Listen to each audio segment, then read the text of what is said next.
할렐루야, 좋은 아침입니다. 슬기로운 아침 시간 로마서 8장 말씀 보겠습니다. 19세기 태동화에서 지금도 영향을 끼치고 있는 신학의 독서 같은 부류가 있습니다. 바로 자유주의 신학인데요. 자유주의 신학은 끊어질 듯 하지만 지금도 명맥을 유지해오고 있어요. 학자마다 자유주의 신학을 바라보는 견해가 조금씩 차이가 있긴 해요. 하지만 공통적인 견해가 있습니다. 그것은 무엇이냐? 자유주의 신학은 인간 중심의 학문이라는 것입니다. 그러다 보니 인간을 높이 평가해서 인간의 이성을 의지하고 믿고 있는 그런 학문이죠. 신학의 큰 틀에서 본다면요, 굉장히 잘못된 출발점이에요. 왜냐하면 신학은요, 하나님이 계시하지 않으시면, 즉 알려주시고 들려주시지 않으면은 주님께 갈 수 없는 그런 학문입니다. 그런데 아무리 인간이 발버둥 친다 하더라도 주 앞에 갈 수 없는 것이, 주님이 허락하셔야 하는 것이 신학인데, 인간의 이성을 의지하여서 우리가 바라보고 평가하고 판단한다. 이것이 바로 신학의, 자유주의 신학의 출발이거든요. 그래서 출발점이 같지 않고 달라서 틀리다고 말하고 있는 것입니다. 정통주의 신학, 복음주의 신학은 인간을 바라볼 때 높이 평가하지 않아요. 그러다 보니 성령을 의지할 수밖에 없고, 성령이 조명해 주시는 그런 지혜를 갖고 주 앞에 한 걸음 가는 것이 복음주의 신학, 정통주의 신학입니다. 그래서 정통주의 신학은, 정통신학은, 복음주의 신학은 성령을 의지해요. 그러나 자유주의 신학은 본인의 이성과 인간에 대한 관점이 높기 때문에 성령을 의지할 필요가 없는 것입니다.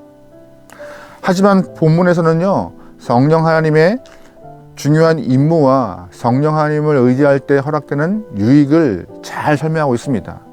이 말씀을 통하여서 우리가 자유주의 신학이 말하고 있는 성령의 무용론, 이런 건 다 제껴버리고 하나님 허락하신 성령 하나님의 큰 은혜와 또한 그러한 선물들을 누릴 수 있는 성도가 되길 소망합니다. 말씀 볼까요? 14, 15절 말씀입니다. 무릇 하나님의 영으로 인도함을 받은 사람은 곧 하나님의 아들이라. 너희는 다시 무서워하는 종의 영을 받지 아니하고 양자의 영을 받았으므로 우리가 아빠 아버지라고 부르짖느니라. 아멘. 성령 하나님이 내 안에 거하시면 가장 먼저 큰 은혜가 뭔지 아세요? 하나님을 아버지라 부를 수 있대요.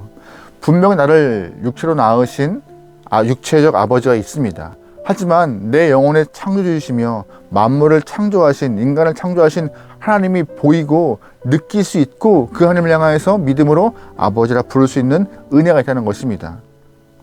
주권자이신 하나님이 내 아버지이시고 창조주신 하나님이 내 아버지 되신다는 것이에요. 그게 진짜 마음 안에서 믿어질 수 있다는 것이에요. 누구 때문에? 성령 하나님의 내주하심 때문에요. 우리가 성령 하나님 때문에 하나님을 아버지라 부르는 순간 우리에겐 큰 특권이 있어요. 어떤 건지 아세요? 예수님도 하나님을 아버지라 부르잖아요. 다시 말해서 예수님과 하나의 한 가족이 되는 것입니다. 은혜인 것이죠. 예수님 안에서 우리가 한 가족이 되는 순간 예수님께 우리의 간구함, 간절함, 우리의 속마음을 다 아뢰 수 있는 것입니다. 큰 특권인 것입니다. 큰 특권이에요. 그런데 이 큰 특권을 누리고 있는 우리에게 따라오는 것이 있어요. 우리가 하나님을 아버지라 부르고 이러한 특권을 누리고 있는 영혼들에게 따라오는 것이 있는데 어떤 건지 아세요? 16절, 17절입니다. 성령이 친히 우리의 영과 더불어 우리가 하나님의 자녀인 것을 증언하시나니, 자녀이면 또한 상속자, 곧 하나님의 상속자요 그리스도와 함께한 상속자니, 우리가 그와 함께 영광을 받기 위하여 고난도 함께 받아야 할 것이니라. 아멘. 무슨 말이에요? 우리가 하나님을 아버지라 불러요. 그리고 우리가 예수님과 함께 한 가족이 되어 특권이 있잖아요. 근데 이 특권을 누리기 위해서는요, 하나가 따라오는데 바로 고난이 따라온대요. 하나님의 자녀가 되어서 하늘의 상속자가 되어 하늘의 영광을 같이 누릴 수 있는 그런 특권이 주어지는 것은 감사한 일인데, 그 모든 특권을 누리기 위해서 고난이 수반된 삶을 살 수밖에 없대요. 고난과 영광은요, 동전의 앞뒷면과 같습니다. 하나만 취하고 갖고 싶은 것만 취할 수 있는 것이 아니라는 것이에요. 하나님의 자녀가 되는 순간 이 고난의 길을 걸을 수밖에 없는 것이 따라오는 삶이지만 감사한 것은 그 과정 가운데 성령님이 동행하신다는 것입니다.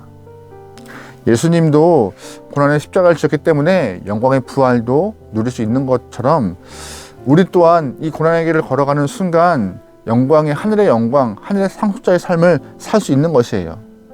그 길을 묵묵히 걸어갈 수밖에 없는 것이 신앙의 삶인데 그 길을 걸어가는 것 가운데 성령 하나님의 동행하심이 존재한다는 것입니다. 여러분 좀 어떠세요? 여러분은 영광만 취하고 고난은 좀 이렇게 좀 버려버리고 싶은 마음 없으세요? 그런 마음 있으시죠? 이왕이면 좋은 것, 이왕이면 좀 편한 것, 그런 것들이 내 삶에 있으면 좋겠지만 아니요, 하늘의 영광과 하늘의 상속자가 되는 것은 이 고난과 어려운 부분이 동시에 수반되어야 한다는 것을 꼭 기억하면서 이 고난의 길을 마다하지 않고 성령과 함께 믿음의 길, 고난의 길을 걸어갈 수 있기를 소망합니다. 근데 중요한 것은 이 고난의 길을 걸어갈 때 성령 하나님이 허락하시는 그런 일과 우리를 도우시는 모습이 있어요. 어떻게 도우세요? 먼저 우리를 위하여서 중보하시는 모습이 있대요. 고난의 길을 걸어갈 때 우리를 방치하시거나 내버려두지 않고 우리의 삶에 중보하심을 통하여 힘을 주신다는 것이에요. 26절 말씀입니다. 이와 같이 성령도 우리 연약함을 도우시나니 우리는 마땅히 기도할 바를 알지 못하나 오직 성령이 말할 수 없는 탄식으로 우리를 위하여 친히 간구하시니라. 아멘.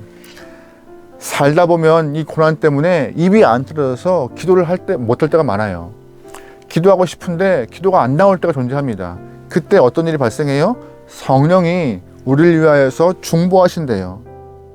우리가 입을 열어서 기도하여서 이 어려움을 이겨내야 되는데 입이 안 틀어지고 괴로워할 때 성령이 나의 모든 것을 잘 아시고 가장 필요한 것을 아시는 분께서 중보하시기 때문에 성령을 의지하여 새로운 힘을 얻을 수 있다고 본문은 말해요. 하나님의 마음을, 하나님의 뜻을 가장 잘 아시는 성령께서 날 위해 중보하신대요. 이것만큼 큰 힘이 어디 있겠어요. 그 힘, 중보 때문에 나에게 하나님의 마음을, 하나님의 뜻을 분별할 수 있는 그 은혜가 주어진다는 것이에요. 그러기에 우리가 기도를 못하고 답답한 상황이 될 때 묵묵히 성령 하나님의 음성을 들을 수 있는 그런 묵상 기도와 침묵 기도가 좀 필요할 수가 있습니다. 내가 어려울 때 기도를 포기하면 안 되는 것입니다. 내가 힘들 때 기도를 놔버리시면 안 되는 것이에요. 오히려 묵묵히 주 앞에 서서 성령 하나님이 날 위해 어떻게 기도하시나, 성령님을 통하여서 하나님의 뜻과 마음은 어디에 있나 알아볼 수 있는, 알 수 있는 귀한 시간 되길 소망합니다. 그때 우리가 잠잠할 때에 하나님의 마음과 뜻을 알 수 있는 좋은 기회예요. 그때 하나님이 성령님을 통하여서 우리의 중보함을 들을 수 있고 알 수 있고 깨달을 수 있는 은혜의 길을 열어주신대요. 그래서 살 소망을 피할 길을 허락하신대요. 이것이 우리에게 큰 힘입니다. 그래서 영광과 함께 허락된 고난은 그 어려운 고난의 길을 걸어갈 수 있는 것이에요. 또한 35절 이런 표현이 있어요. 누가 우리를 그리스도의 사랑에서 끊으리요? 환난이나 곤고나 박해나 기근이나 적신이나 위험이나 칼이랴. 아멘. 무슨 말이에요? 인생 가운데 환난이나 곤고나 박해나 기근이나 적신이나 칼이나 위험같이 이러한 어려움과 힘듦이 있다는 것이에요. 그런데 37절 성령이 함께 하시면 넉넉히 이김을 주신대요. 이 어려움에 방치하지 않고 힘을 주신대요. 중보하신 성령님이 우리를 향하여서 하나님의 마음과 뜻을 분별하게 하신 다음에 성령 하나님께서 이 어려움을 이길 힘을 통하여서 우리에게 하나님의 사랑을 더욱더 확증하시고 나갈 수 있는 인생길을 인도하신대요. 신앙의 길이 그래서 감사한 것이에요. 신앙의 길이 그래서 우리에게 능력 주시는 것이고 힘이 있다 말하는 것이에요. 내 의지로 이기는 것이 아닙니다. 내 능력과 힘으로 이 모든 것들, 환난이나 공고나 박해를 이기는 것이 아닙니다. 성령님이 우리를 위하여서 기도하시고 힘 주시기 때문에 모든 것들을 다 감당할 수 있는 힘과 능을 경험하는 것이에요. 감사한 것이죠. 본문의 바울도 그의 인생 가운데 수많은 어려움을 경험했습니다. 전도를 통하여서, 복음 전도를 통하여서 그가 경험했던 어려움은 성경을 통해 우리 다 익히 알고 있어요. 그때마다 하나님이 그를 위하여서 이끄시는 그 놀라운 역사를 우리는 다 알고 있어요. 성령 하나님이 힘을 주시기 때문에 이겨낸 것이고, 하나님의 동행하심 통하여서 그 어려움을 다 견뎌내신 것이고 승리한 것입니다. 우리가 우리 안에 성령 하나님을 의지하고 성령과 동행할 때 바울이 경험한 그 은혜를 똑같이 누릴 수 있다고 성경은 말하고 있는 것입니다. 여러분, 그러기에 오늘 하루 우리의 삶에서 성령 하나님을 의지할 수 있는 그런 마음이 소망합니다. 바울은 로마서에서 칭의와 함께 성결과 성화의 길을 얘기하고 있어요. 칭의는 한 번에 가능하고 단번에 가능해요. 믿음의 선물 통하여서 내가 하나님을 아버지라 고백할 수 있는 것은 단번에 가능하지만, 성장하여서 성화의 길을 걷는 것, 성결의 길을 걷는 것은요, 단번에 안 돼요. 매 순간 또박또박 걸어가는 그 은혜의 길은요, 성령 하나님이 아니면은, 성령 하나님의 기도와 간구가 아니면은 완주할 수가 없는 것이에요. 그러기에 오늘 하루 주어진 시간 가운데 성령님과 함께 그 길을, 믿음의 길을 걸어가 성화의 길을, 성결의 길을 완벽하게 이뤄내기를 소망합니다. 나 혼자 갈 수 있는 길은 아닙니다. 절대 못 가요. 성령 하나님이 우리를 위하여 기도하시고 함께 하실 때에 넉넉히 힘을 주심으로 믿음의 길을 끝까지 갈 수 있는 것입니다. 예수님은 우리에게 각자의 십자가를 지고 믿음의 길을 걸어가라 하세요. 근데 각자 허락하신 믿음의 길, 그 십자가의 길은요, 성령님이 동행하실 때 가능한 것입니다. 오늘 하루 성령 하나님을 의지하여서 어려움을 이겨낼 수 있길 소망하고, 성령님을 통하여서 그 기도를 들으며 우리도 함께 묵상의 길을 통하여서 주의 뜻을 분별할 수 있는 귀한 하루가 되면 좋을 것 같습니다. 오늘 하루 내 힘이 아닌 성령님을 의지하여서 승리합시다. 승리할 수 있습니다. 기도하시겠습니다. 하나님, 우리에게 성령 하나님 주심을 믿습니다. 그러기에 허락하신 인생길, 광야와 같은 인생길, 그 성령 하나님과 동행하여서 승리하고 열매가 있게 허락하소서. 모든 영광 주 앞에서 돌리며 주님을 향하여서 믿음으로 나아갈 수 있는 귀한 영혼 되게 나오니 우리의 삶을 주장하시고 인도하여 주옵소서. 모든 걸 맡겨오며 예수님의 이름으로 기도합니다. 아멘.